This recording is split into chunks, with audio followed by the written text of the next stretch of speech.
गांव में आके बैठी है वो पीपल की छाँव में। वहाँ जुड़ी गई दो चार लड़कियां, चूड़ी वाली को पूछा कि तुमरे चूड़ी का क्या दाम है।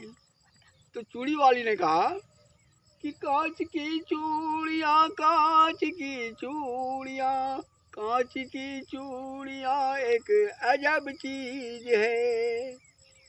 कांच की चूड़ियाँ है दुल्हन के लिए, कांच की चूड़ियाँ है बहन के लिए।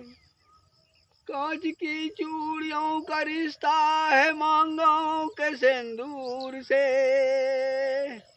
है ना। अब हारमोनियम बजा रहे हो, सुन रहे हैं? हाँ सुना सब बच्चा हाथ सा ये है ना,